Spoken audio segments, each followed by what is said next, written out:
I'm Di. Welcome to my channel. Thanks for returning if you've been here before, and if this is your first time, thanks for joining us. So today you can see I'm in the kitchen. Excuse me, frog in my throat. I'm in the kitchen, but I will be going outside. It's a really windy day here in Sydney today, and I'm not going to be using the mic outside. There's just going to be too much wind noise. So what am I going to be doing outside?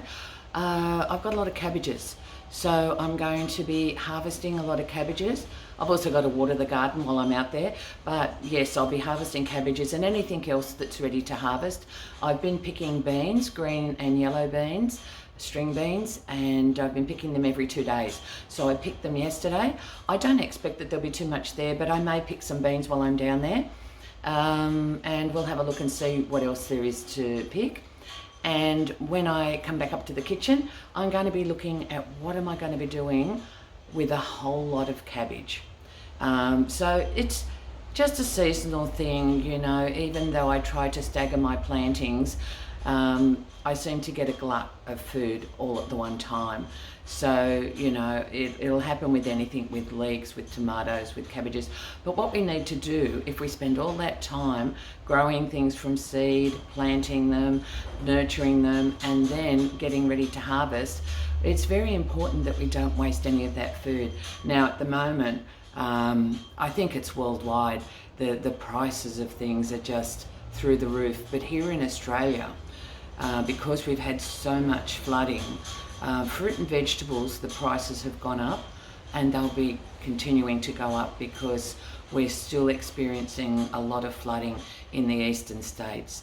So I don't go to the fruit and veg shop very often. I only pick up things that I can't grow, so I don't really need to get that much. But when I do go, I look at the prices and I'm shocked. I mean, when our lettuces were $15 to $17 each. I had probably about 50 or 60 lettuces growing and a lot ready to harvest, and I would think, wow, I'm sitting on a fortune here. But getting back to the not wasting, I always look at what can I do to make things last. So we don't want to be eating all the cabbage and then have none when it's not growing. So I dehydrate, I freeze, I make meals, ready, prepared, fully cooked meals, put them in the freezer, and that way when I want them, I can keep them in there for 3 or 4 months. When I want them, I just get them out and use them. But I'm using the vegetables that I harvested 4 months ago that I then wouldn't probably have available in the garden. So that's what we're going to be doing today. So join me as I go down to the garden and do some harvesting.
So I'm back inside. I cannot believe the wind out there, and you can hear it clicking in the background. I've got just not far from my back door, I have my flagpole. So that's the flag blowing in the breeze, hitting against the flagpole. So I do apologise for that noise, but it is so windy out there. It was so windy that my tripod blew over and actually damaged it a little bit. It's bent. So if I look a little bit crooked, you'll know why. Okay, so what did I get while I was out there? Let's have a look. Okay, so I harvested one onion. That's a brown onion, and I'm going to be using that straight away. I harvested, there's sugarloaf cabbage, and there's 4 there, but they're very small. And then I harvested a load of rhubarb. I already harvested a load of rhubarb last week. Every week I've been harvesting heaps. So I'm going to stew this, put it in individual serves in Ziploc bags, and then put it in the freezer. Some of it I'll keep out, and I'll make an apple and rhubarb crumble.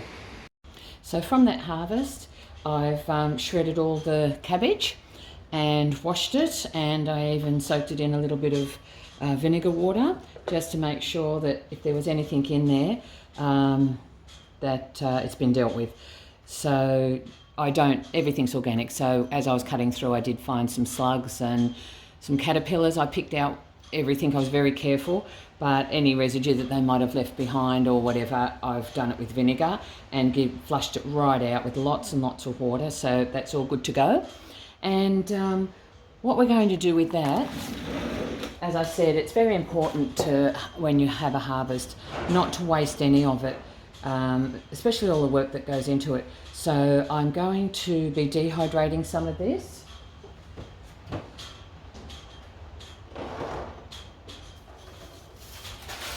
So I've just got a tray from my dehydrator, and I'm putting some baking paper on top of that, and I'm just going to spread the cabbage out. Now you might think, well, why would you dehydrate cabbage? Well, it means it's not taking up room in my freezer, and when I'm harvesting a lot of stuff, the freezer does get very full. I can store it on the shelf in jars, and then when I'm ready to use it, I can just add it to soups and stews and those sorts of things. I could even boil it up and serve it like that if I wanted to. So I'll just put it on the tray like that. I'll spread that out a little bit more. I think there's a bit too much there. We'll take some away, and we'll do a few more trays.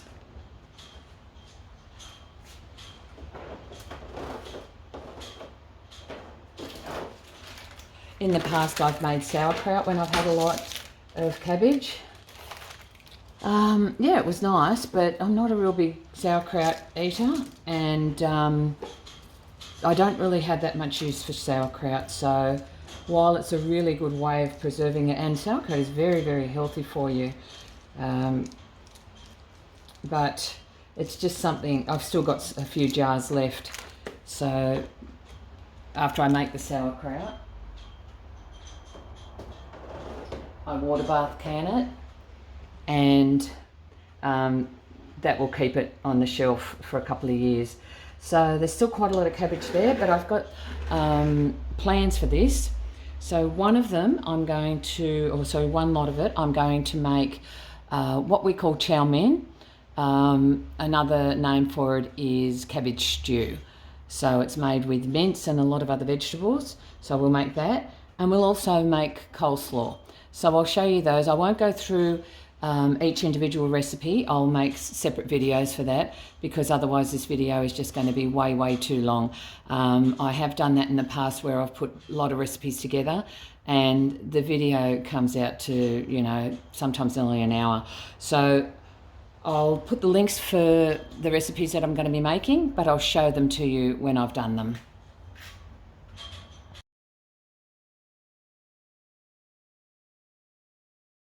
One of the other recipes I'm going to make is coleslaw, so I'll show you that as well.